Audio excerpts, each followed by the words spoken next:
speak now to Ross Feingold, who's a US-Asia relations political analyst. He joins us now from Taipei. Ross, relations edgy, shall we say. Will this visit go some way, do you think, to creating a more stable way forward in a time of just so many challenges?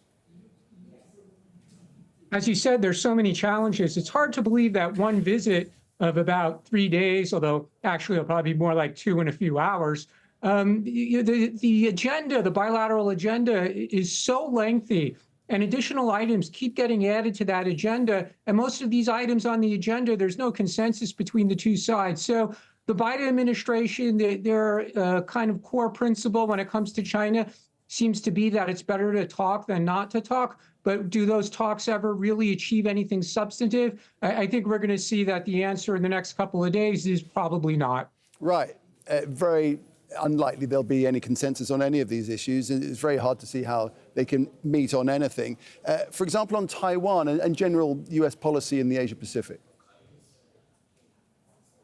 Well, on Taiwan, the United States is obligated under a domestic law called the Taiwan Relations Act to provide defensive weapons to Taiwan. And we see that whether it was the Trump administration or the Biden administration, the United States will continue to do that. And China will be very angry about that. We also have the issue of the president's inauguration here in Taiwan on May 20th, and the U.S. issuing a warning to China, don't do anything to raise tensions in the days leading up to that inauguration. Now, of course, China is not going to follow the U.S. request. So if they decide to have a large-scale military exercise timed around the day of the inauguration, that wouldn't come as a surprise at all.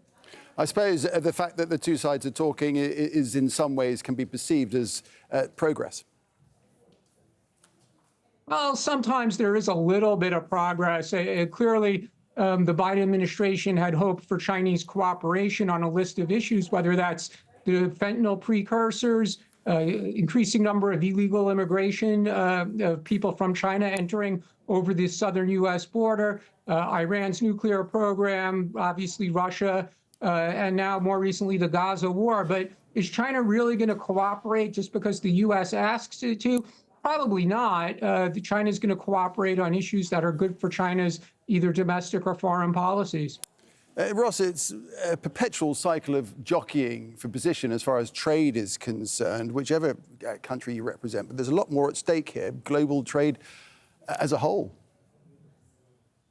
Yeah, and we hear this buzzword that a lot of people in the United States and recently Western Europe are using, this industrial overcapacity, that China has a lot of production capabilities and they're dumping their goods at low prices in the United States or Western Europe.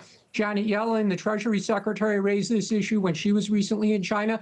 And certainly we'll be looking whether or not Secretary of State Blinken also raises this issue, even though it's not really part of his portfolio. Ross, appreciate that. Ross Feingold speaking to us there from Taipei. Thank you. Thank you.